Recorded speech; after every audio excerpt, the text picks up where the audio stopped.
Welcome to USA Global TV and Radio, where our mission is to provide education, entertainment, hope, and inspiration. USA Global TV and Radio connects you with experts and audiences all around the world every single day to help you succeed in business and to live a richer life. Visit us at usaglobaltv.com to learn about career and life-changing training and mentoring programs like the Listening Mentor. Subscribe to our newsletter to stay informed about our special programs and offers. Discover how you can become a guest on one of our shows or a host or producer of a USA Global TV and Radio show of your very own. That's USA Global TV and Radio, where the doctor is always in.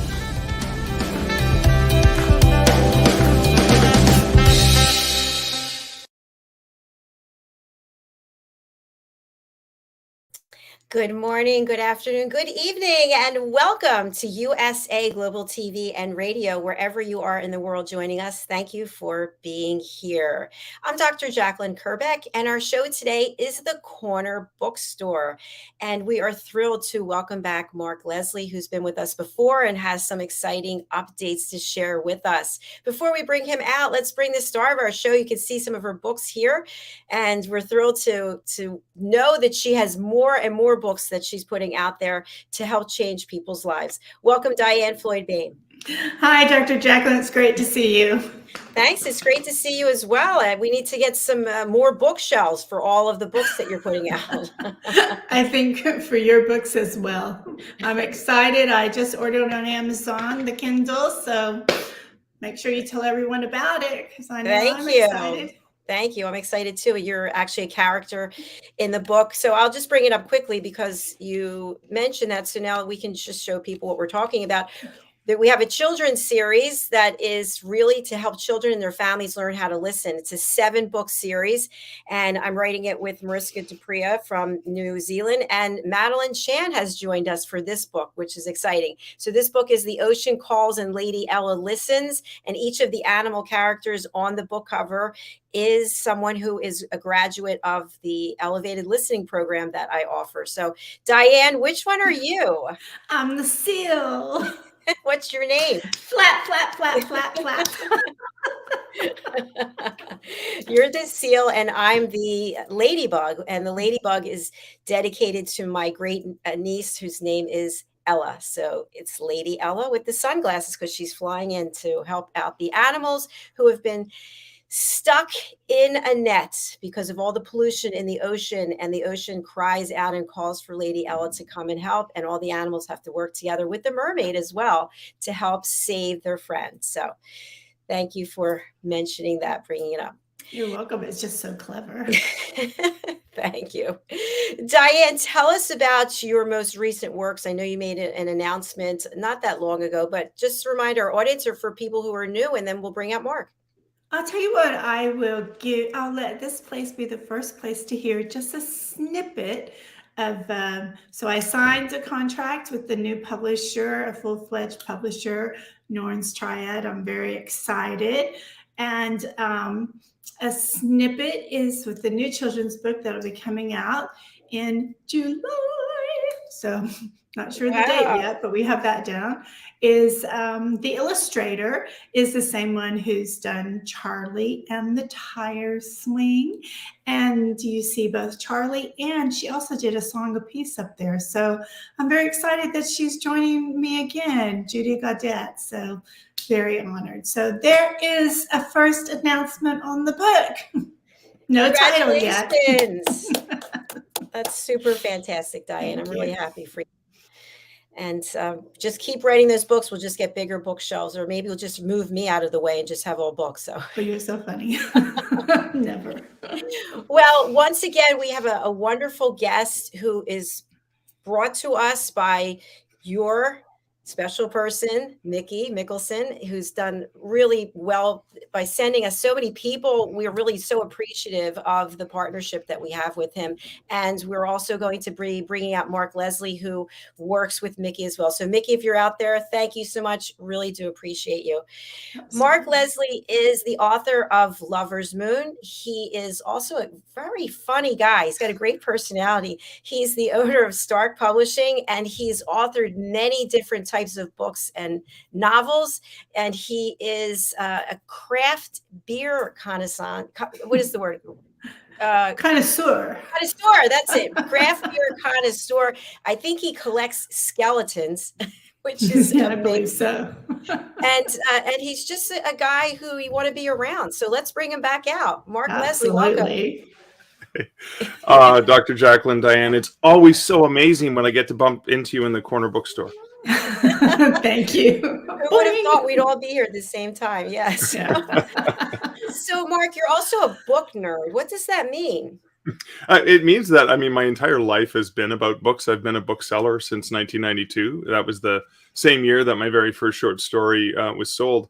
And my entire life is about books. It's about reading books. It's about writing books. It's about working with authors and publishers and agents and all the people in the industry, helping just do bookish things. And so book nerd kind of encompasses all of the different hats that I wear as a writer, as an author, as an avid reader, and I think as a book pusher or a book advocate or whatever you say, is the person who's just so excited to get books into the hands of other people and share my passion for reading and for storytelling.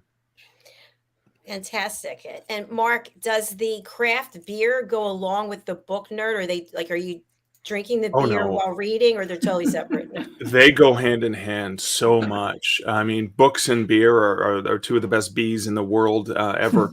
And I was just in Colorado Springs at a writers conference, Superstars Writing Seminars, and I was so thrilled to see Bell's Brother Brewing, a lot of bees there, and it's a small family-owned brewery right downtown Colorado Springs, and right beside it, Tattered Cover Bookstore, an amazing independent chain of bookstores in that area of, in the Colorado and Denver area. It was heaven. I didn't want to leave because Tattered Cover had coffee. You start off in the morning with coffee and book browsing, and they had an event space. It was just heaven on earth. And beside it was a second heaven on earth, Bell's Brothers Brewing. So it was really difficult for me to leave, to be quite honest with you.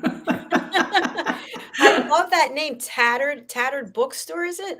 Tattered Cover Bookstore. And I did buy a great book from them on the history of Tattered Cover, because it's a very strong, prominent, independent bookseller that has a handful of locations, even at the Denver airport. There's a small Tattered Cover. So it's an example of a small independent business that's really done wonderfully well over the decades. I always wondered, Diane, I'd love to have you and Mark both comment on this. You go into the big bookstores, for example, that's where I typically go, and you see people reading and you see people drinking coffee, and I'm not there for hours, but I imagine they're there for a long time. And I wondered, is there a certain time limit before somebody comes up and goes, okay, you got to purchase that book? Not that I know of. No. No, I used to manage a bookstore chain here in Canada. One of the stores, it was Chapters. It was kind of like a Barnes and Noble size, and this was back in the early days when it became the big box stores with the coffee shops and the Starbucks attached to it, right built in.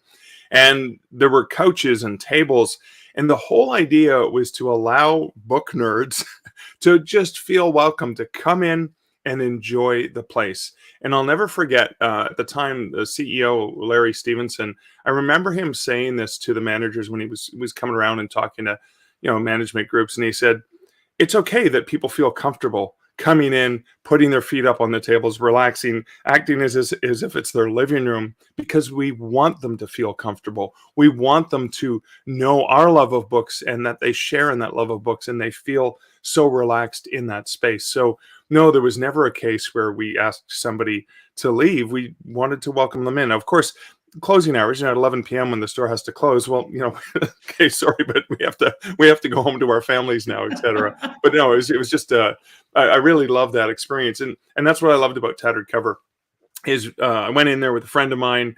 We had coffee, we chatted at the table, and then we walked around the store for a good 40 minutes and just checked out all the different displays. And of course, the more I saw, the more I had to pick up, and I had to put some books back because my luggage, is only can only accommodate so many extra books.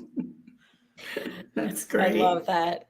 I feel like bookstores are very safe places. You just feel like you're home and welcomed. I have a question for you. Going back to you being a book nerd, did you have, when you were younger, a special teacher, or was it your parents who? Not everyone ends up falling in love with books, and I would love to know what it takes to inspire someone to be like you. Oh, great question. Thanks, Diane. My mom read to me when I was young. My mom read to me every night.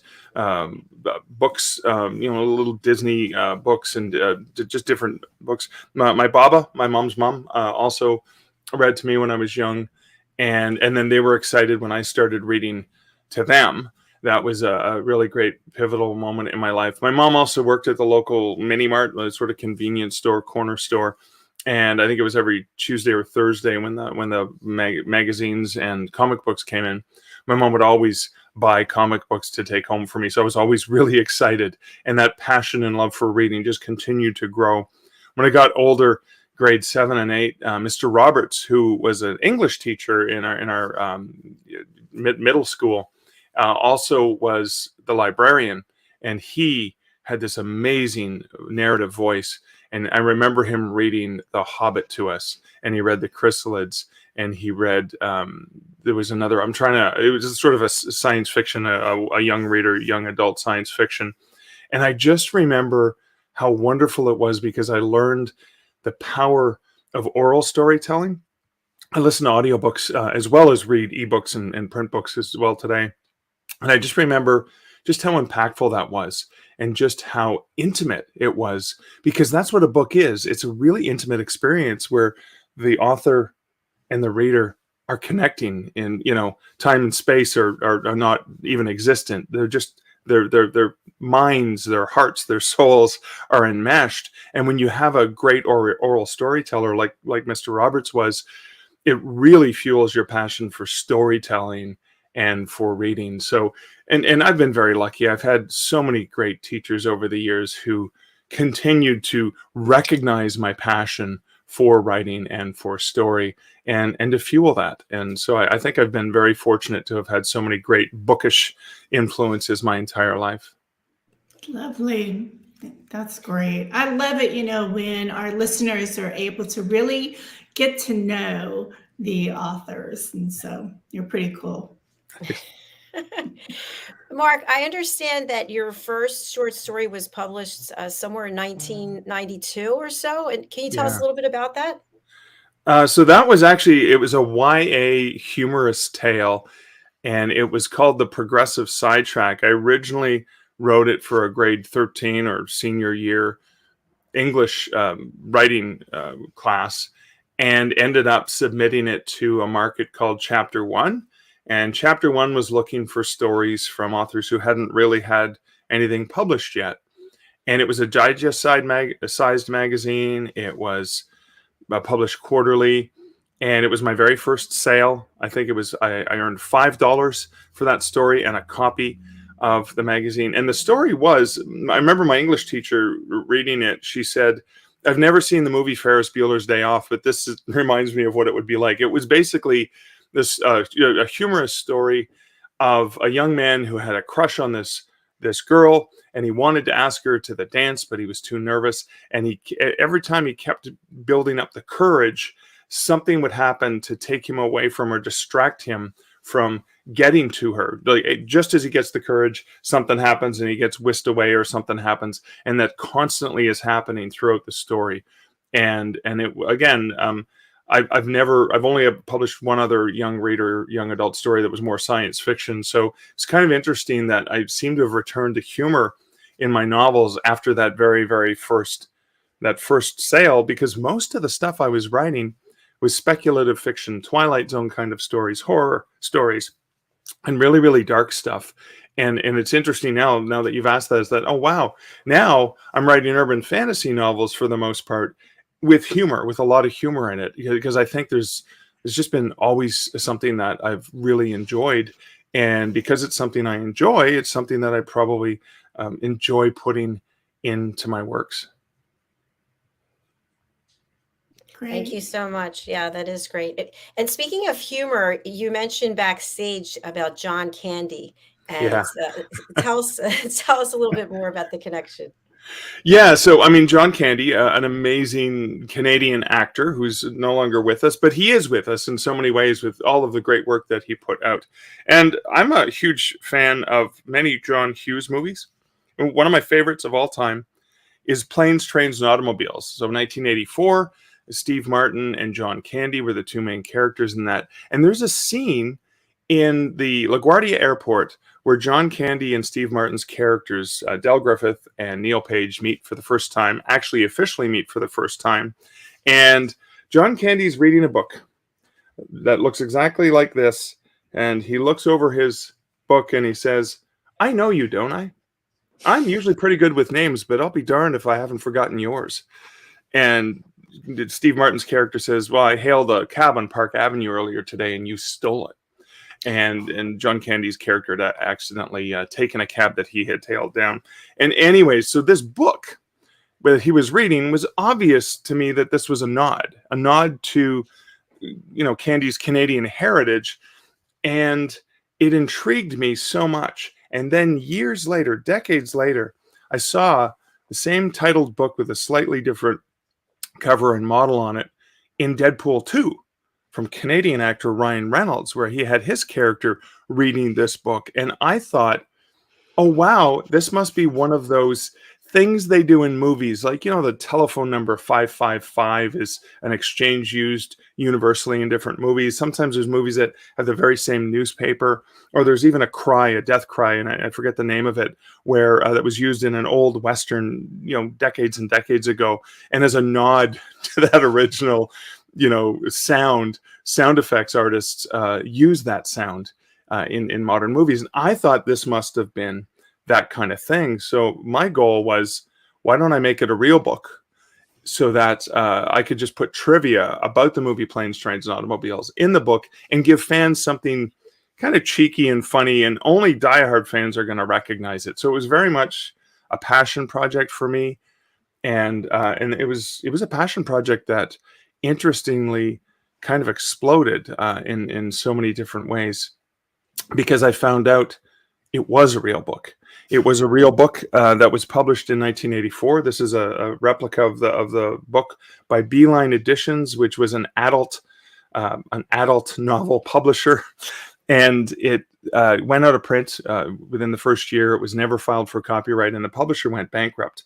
And so it was interesting about that is I had no idea it was an initial book, a real book at one point in time, but I did look at the script that John Hughes was using, and in the script all it says is Del Griffith is reading a pornographic novel, and that was the clincher. And obviously whoever it was, the prop teams, etc., had a lot of fun with the cheeky reference, and it just became a recognizable prop item that I had a lot of fun playing with in the last couple of years as I was putting the book together. What a great story. And I love that movie, by the way. Yeah, it's fantastic. So would you read for us? I would love that. Yeah, sure. Let me get the old reading glasses on, and I'll read just a little bit from this chapter, which is the chapter is called The Prop Book, the real book that became a prop book that became a real book. I'm sure that at least one way, shape, or form, the cover of this book caught your eye. If you're a book nerd like me, or perhaps just someone who has seen the movie countless times, you might have recognized it immediately as the book that Del Griffith is reading when Neil and Del bump into one another at the New York airport, where they're both flying to Chicago. I've long been a lover of books, so whenever a book appears in a scene, in a television show or movie, I pay attention to it. I want to know if it's a real book, and if it is, what the book is. What is that fictional character reading, and why did the writer or director place? In this case, as Neil sits across from Del and recognizes him as the guy who stole his cabin Park Avenue, Del's reading a paperback book. It looks to be a pornographic mass market paperback. And I became familiar with this genre of novels when I started working in the book industry in '92. There was an entire section wall filled with erotic fiction, mostly mass-produced in these pocket-sized editions at the front of the bookstore, in the fiction wall of the first bookstore I worked at. Well, some of the books had author names on them. Many of them were attributed to Anonymous. So we nicknamed that subsection of fiction the Anonymous section. Now, I always suspected that the title of this book was fake, and as a nod to actor John Candy. But then, as I mentioned, I did see it in Deadpool 2. Just kind of skipping ahead, because later in the script, and this was cut from the film, when they're on the flight from New York to Chicago, Del partially explains reading the book. "I'm just happy to have someone to talk to," Del says. "I finished my book about an hour ago. Filthy goddamn thing. When you travel as much as I do, you run out of reading material. If it's been published, I've read it. Fiction, nonfiction, the classics, Robbins, Krantz, Iacocca, you name it, I've read it. I got so hard up last week on a layover in Atlanta, I read a biography of Prince." That's not his real name, by the way. It's Rogers Nelson. So, as I mentioned, Ryan Reynolds, who's produced tributes to fellow Canadian actor John Candy, he brought that back for Deadpool 2, and in a May 2022 interview with David Letterman on season 4, episode 4 of My Next Guest Needs No Introduction, Reynolds spoke about that nod. He said, "Growing up, I had a real obsession, quite genuinely, with John Candy, and I still do. Steve Martin, a lot of the guys that came out of SNL, if I'm flummoxed in a scene or I can't figure out a way in, I'll just copy them. That sort of Neil Page, Planes, Trains, and Automobiles, kind of aggressively unimpressed, kind of over it character. I just love that. I can never get enough." It's supposed to be this non-fiction soft porn, basically.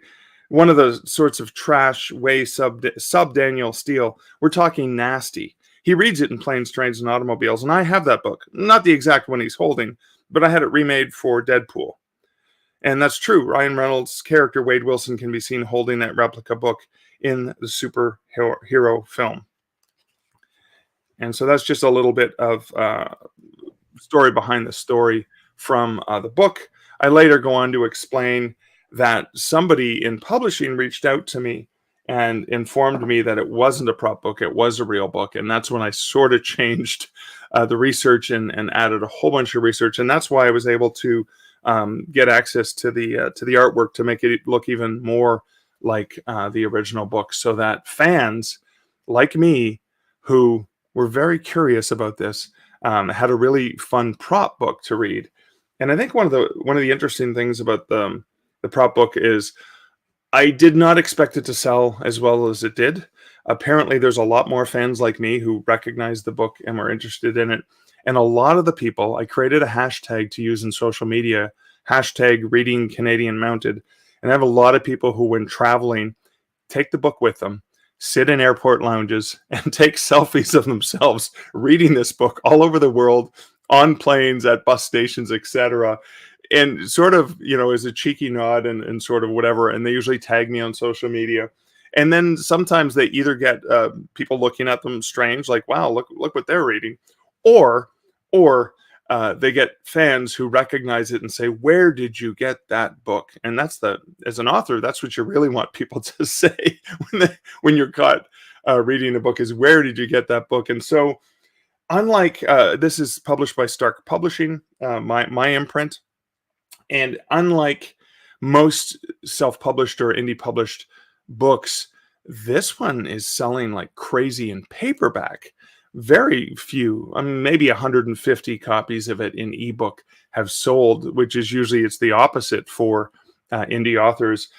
And that's for the obvious reason that it is very much a prop for people. It's a gift. It fits perfect, over Christmas time in a stocking. So it's a wonderful gift. It's a pocket-sized book. I mean, when I travel, I can put it in my jacket pocket, and I do. I'll often have it in my jacket pocket because you never know when you just want to read something. I know you, don't I? I love it. Thank you. And for people who are wondering, you can't copyright a title, correct? No, you can't copyright a title, and so that's why I could use that. The other thing about this, and this was tricky. You can't copyright a title, so I did that. I went and purchased a whole bunch of different stock images of models.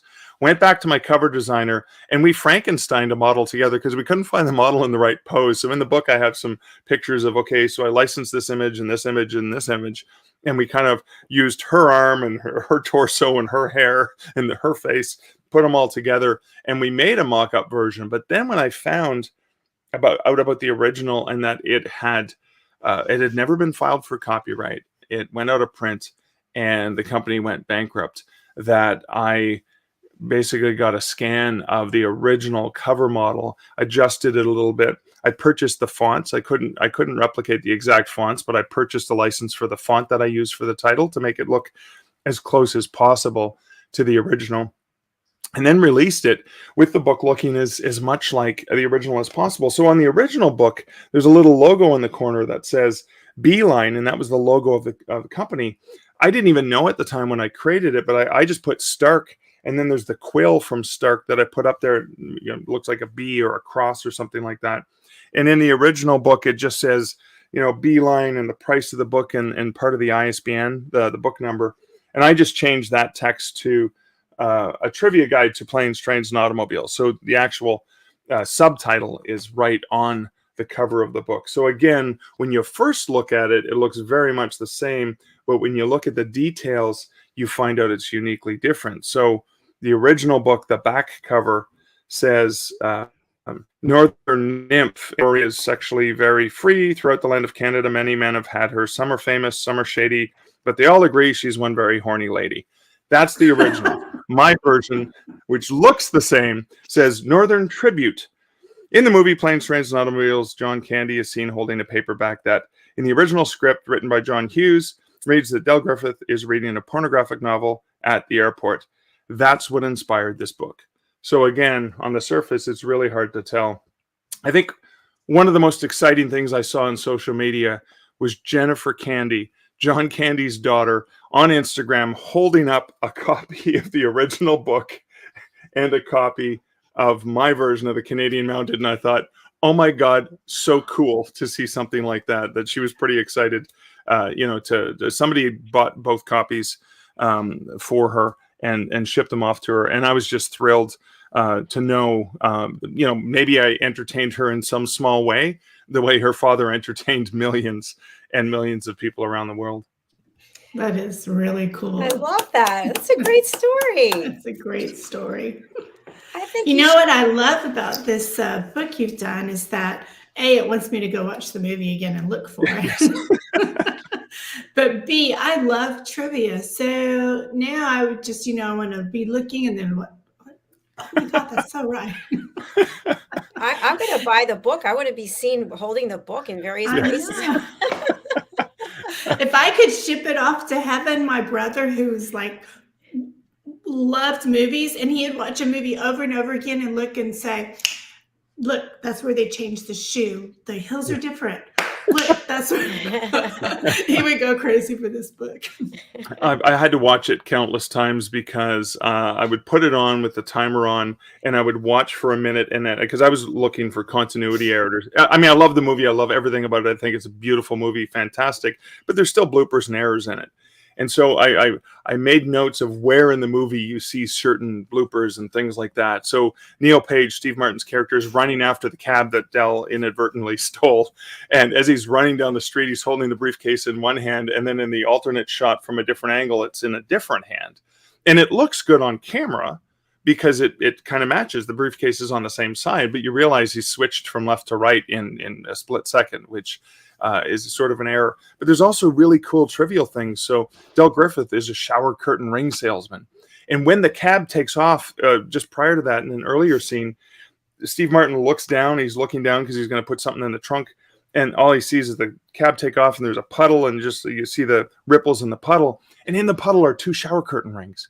And then later in the movie, as Del Griffith is using the shower curtain rings and he's selling them at a bus station so they can get bus fare because they don't have any money because they were robbed. And he's selling, like, he's a really good salesman, so he's selling all of these people rings. shower curtain rings as if they were earrings. And then later, when they're having dinner at the bus station at the restaurant there, you see a woman in the background and a waitress walk by, and they're wearing his shower curtain ring earrings. So you can't watch the movie with me without, I have to put duct tape over my mouth, because when I'm watching the movie, I'm like, oh, there's a cool trivia thing about this scene and how they decided to shoot this. And did you know that, well, for example, the "Those Aren't Pillows" line, where they were where they wake up in bed and they're cuddling together. I think Del kisses Neil's ear, and he says, "Why did you kiss my ear?" And he responds, "Well, why are you holding my hand?" And he says, "Well, where's your other hand?" And he says, "Between two pillows." And then they scream and jump out of the bed, and he says, "Those aren't pillows." I mean, that wasn't even in the script. That was ad-libbed, as John Hughes would get them to do the takes over and over and over again and say, "Okay, now just do something fun." And trusting the actors to play the role. But they also, it took them hours to film that, because anticipating what was going to happen when the camera panned over and you see the two of them all snugly together. And again, these are like diverse opposite people, right? An uptight salesman and a lowbrow, or an uptight advertising executive and a lowbrow salesman who's just kind of down to earth and everything. And so it's like this really great odd couple. But the camera would start shaking because the cameraman would start laughing, or the actors would just start giggling because they just couldn't control themselves. And I love that. So the book is chock full of all kinds of those things, but it meant me watching it repeatedly over and over and over and looking for certain things that I'd read about, but then I wanted to confirm, yes, that is indeed the case. So, oh my God, I had so much fun. Even if it never sold more than a handful of copies, I still would have loved the process. And I think, like I said, I was surprised and shocked just to know how many people. Even in fact, I just saw comments on Facebook recently from people, because I took a picture at the airport on my way home, and somebody said, "Oh my God, I keep seeing you post about this book. I finally watched the movie. Oh my God, it's so good." That's wonderful. You should get some of the royalties from the film, don't you think? Well, I'm just happy that I can do this sort of tribute guide or trivia guide to a movie that's meant so much to me. My son and I, probably since he was 8 years old, we've watched it every single year. It's just and because I'm in Canada, we watch it on Canadian Thanksgiving in October, and then we watch it again on American Thanksgiving in November. And sometimes, if the mood is right, we'll watch it again around Christmas time, get the family together and stuff like that. So it's been sort of this long tradition. My son and I were on a trip in 2020. We rented an RV to go up north to visit my mom. It's a 6-hour drive north. And because of social distancing and stuff that was going on, I rented an RV so we didn't have to use public washrooms. We had our own washroom with us. We stayed in it in my mom's driveway so that we wouldn't, she was older. We didn't want to inadvertently give her something. So, we could eat outside and stuff like that. And so that was a really wonderful road trip. My son and I have done boys' road trips since he was 6 years old. We would go out and it would just be the two of us for a week, just going on an adventure somewhere. And even though he's 18, he still likes to do that with me. So I'm delighted. I'm over the moon, because usually teenagers don't want to have anything to do with their parents. But we got stranded on the highway and it was a 1988 RV I had rented through Outdoorsy, and it broke down on the highway in the middle of nowhere between Toronto and Sudbury. And we were stuck there for 9 hours on the side of the highway. We got towed to a truck stop where we ended up staying and waiting for my partner Liz to come pick us up in the morning in the tow truck to take this vehicle off. And we took a picture that was an ode to Del and Neil sitting on Del's giant trunk, but we were sitting on a giant cooler, and we did it as an ode to planes, trains, and automobiles. And even when we talk about it today and we talk about the adventure that we had, my son laughingly says that was kind of like planes, trains, and automobiles for us. We were trying to get home, and it took us an extra day and a half because of all the weird things that can happen. So that movie even helped us. I've made friends because of that movie. Sitting at a restaurant or a bar, and somebody quotes from the movie, and then we just start doing a quoting thing back and forth and referring to it, and suddenly you've bonded people. But again, that goes back to the original thing we were talking about, is storytelling, and how books and story and movies and all of these elements can really connect two people together. And that is magic, absolute magic. Absolutely. You're so spot on when it comes to storytelling and people engaging. I love it. I love that it also brought friendship. What a great idea. I'm glad you were inspired by whatever inspires you to do this. And then you didn't get upset when you found out it was a real book. You just went, okay, I'm going to go this route. And I think that's wonderful. And a lot of people I know, they'll just stop and go, okay, I'm just going to do something else. But I just want to commend you because thank you. I think it's good for people to realize that as authors, we make adjustments. Well, like Del Griffith, John Candy's character, says in the movie, I just go with the flow, like a twig on the shoulders of a mighty stream. And that was kind of the role with it. And the other thing about the book that I think was valuable for me was this was 2022 was the 35th anniversary of the release of the book. So it was a year earlier. I had wanted to write this book for years, and it was a year earlier around Thanksgiving. I'd finished watching the movie and I said, you know what? I've wanted to do this. I'm just going to put it up for pre-order. And I even had it up for pre-order with the prop book that's now finally a real book, just like Pinocchio is a real boy. And then I found out a few months later that somebody had contacted me via a contact form on my website and said, no, it's a real book. And I'm like, oh boy, okay. Again, course correction. Let's fix this. We can still do this. It's a real book. That just becomes an extra chapter and the story behind the story, because the story behind the story can always be fun. Movie lovers, especially you mentioned your brother probably enjoyed the special features on a DVD where you got to hear the director's commentary or hear the actors talk about the behind the scenes and how they shot certain things.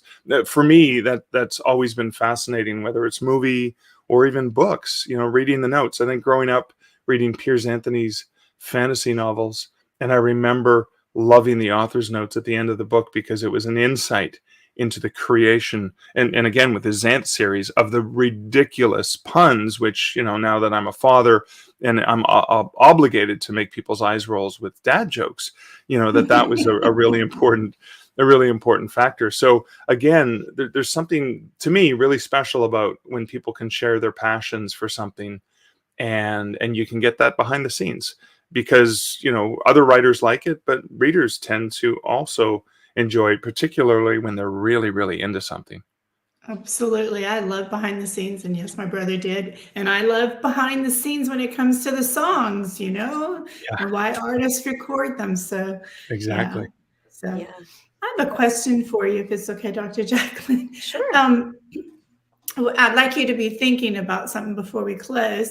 I would love to know if you have a teaser, like a certain page, and just so everyone goes, oh, the author said this was the page he liked or something. So be thinking about that while Dr. JACALYN probably has a better question for you. From this book?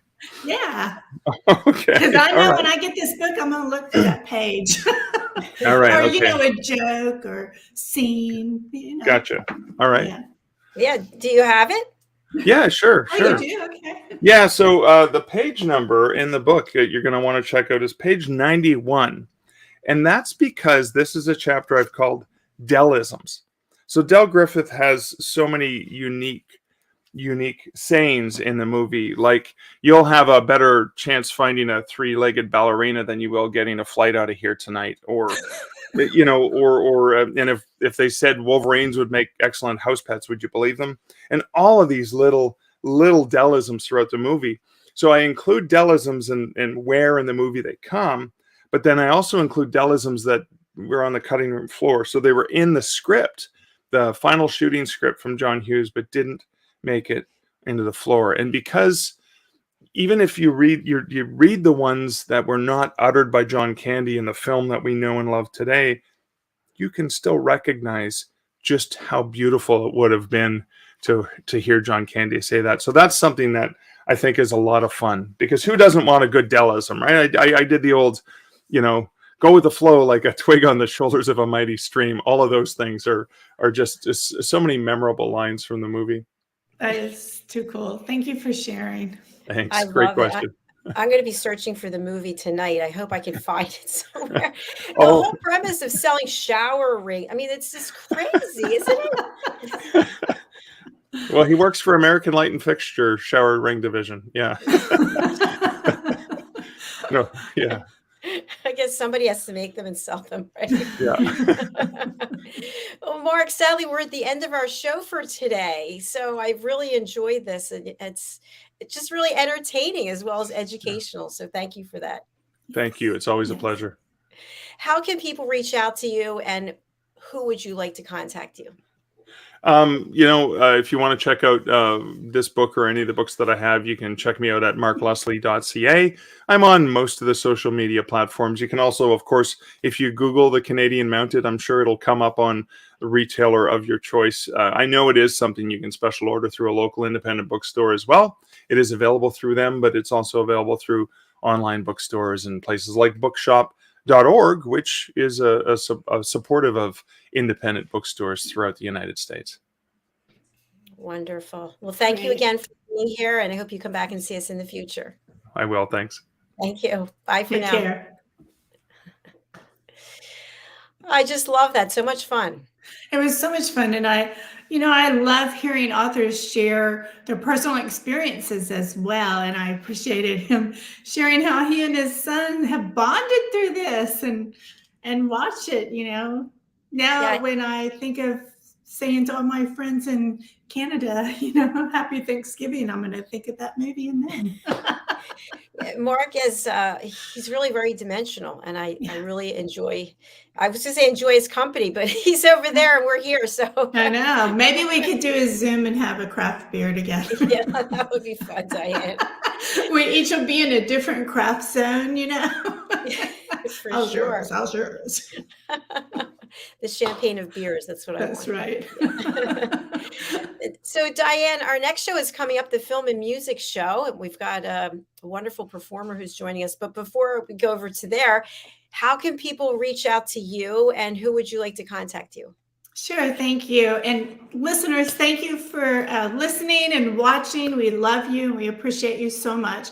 The easiest way to contact me is on my website, DIANNFLOYDBOEHM.com. And I'm going to spell it because Mama made it difficult.